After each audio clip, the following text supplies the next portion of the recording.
ඊයේ ඉතුරුණු පාන් ටික විසි කරන්න හිතුවද? එහෙනම් පොඩ්ඩක් ඉන්න. අද අපි ඉතුරු පාන් ටිකෙන් රසම රස ලේසියෙන් හදාගන්න පුළුවන් පුඩින් එකක් හදමු. ගෙදර තියෙන සරල දේවල් ටිකකින්ම ඉතුරු කෑමක් රසවත් අලුත් කෑමක් කරගන්න පුළුවන් නම් ඒක කොච්චර ඉතිරියක්ද කියලා ඔයාලා දන්නවද? ඉතින් අපි වැඩි කතා බහක් නැතුව යමු වීඩියෝ එකට. හැමෝගෙම ගෙවල් වල කිරිපිටි තියෙනවානේ. ඉතින් මම මේකට කිරිපිටි මේස හැටි දෙකක් අරගෙන තියෙනවා. මේ කිරිපිටි මේස හැටි දෙක සාමාන්‍ය මද රස්න වතුර අඩු කෝප් එකට අරගෙන ඒක හොඳින් දිය කරගෙන තියෙනවා කැට නැති වෙන්න. ඊට පස්සේ මම ඒකටම සීනි මේස හැටි 3ක් දාලා සීනි කැටත් හොඳට දිය වෙනකන් හොඳට දිය කරලා මම ඒක නිවෙන්න පැත්තකින් තියනවා.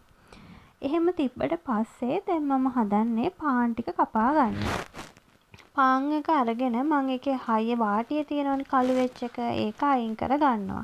ඒක අයින් කරගෙන මම ඉතුරු පාන් ටික පොඩි පොඩි කෑලි වලට කපා ගන්නවා. එහෙම කරන්නේ අපිට බ්ලෙන්ඩර් එකේ සමහරක්ලාට හිර වෙනවනේ. එහෙමත් නැත්තම් ටිකක් වෙලා යනවනේ. ලොකු ලොකු කෑලි මේ වුණාම හරියට මේ වෙන්නේ නැති නිසා මම පොඩි කෑලි කපලා බ්ලෙන්ඩර් එකේ ගද්දි ඔයාලා ලොකු කප් එක ගන්න. ලොකු කප් එකට මං කපපු පාන් කෑලි ටික දාගන්නවා. දාගෙන ඒකට ඔයාලා වැනිලා ගේදි චුටි කුප්පියක්නේ තියෙන. ඒ කුප්පියෙන් මූඩියෙන් එකක් වැනිලා එකතු කරගන්නවා මං ඒකට. ඒ වගේම මේකට සාමාන්‍ය ප්‍රමාණයේ බිත්තර දෙකක් එකතු කරගෙන තියනවා. ඔයාලා කඩෙන් ගන්න බිත්තර ටිකක් පොඩි වගේ හිතෙනවා නම් බිත්තර 3ක් එකතු කරගන්න. ඊට පස්සේ මං අර නිවුනට පස්සේ මං අර කිරි එකත් මේකට එකතු කරගෙන මම හොඳට බ්ලෙන්ඩ් කරගන්නවා.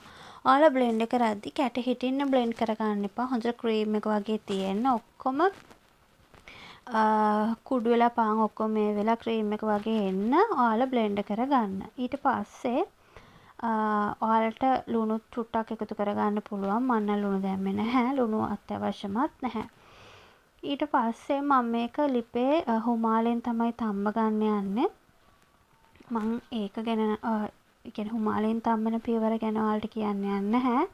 ඔයාලා හැමෝම දන්නවා ඇති කියලා හිතනවා. එහෙමත් නැත්නම් ඔයාලට පුළුවන් ට්‍රාස් පානකට සාමාන්‍යයෙන් රැක් එකක් තියලා රැක් එක සාමාන්‍යයෙන් වැහෙන ප්‍රමාණයට වගේ කියන්නේ රැක් එක මුලටම වතුර පුරවන්න නැතුව රැක් එක චුට්ටක් පහළට වතුර පුරවලා රැක් එක උඩින් ඔයාලා අර මිශ්‍රණය දාගත් එක තියලා ඒ වගේම රාස්පාන පියනකින් වහලා තියන්න. එතකොට ඒක හොඳට තැම්බෙනවා. ඊට පස්සේ මම හුමාලෙන් තම්බ ගන්න මට කිය විනාඩි 15යි. ඔයාලට උපරිම විනාඩි 25ක් 30ක් තිබ්බහම ඇති. මම විනාඩි 15න් ගත්තා. ඒක හොඳට තැම්බිලා තිබිච්ච නිසා. ඊට පස්සේ දැන් ඔයාලට පේන්නේ මේ අන්තිමටම දැන් හොඳට තැම්බිච්ච මම හදාගත්ත පුඩින් එක.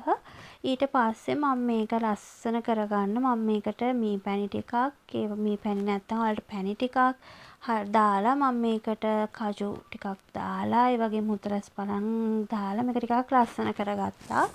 ඉතින් එහෙම ඕනෙත් නෑ. ඇත්තටම මේක ගොඩක් රසයි.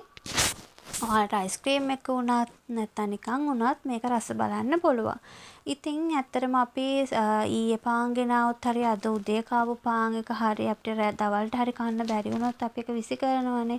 ඉතින් ඒක කොච්චර අපරාධයක්ද. ඉතින් මේ වගේ දෙයකින් ලස්සන රසවත් පුඩිමක් හදාගන්න පුළුවන්කම තියෙද්දි අපි ඒක විසි කරනවා නම් ඒක කොච්චර නාස්තියක්ද.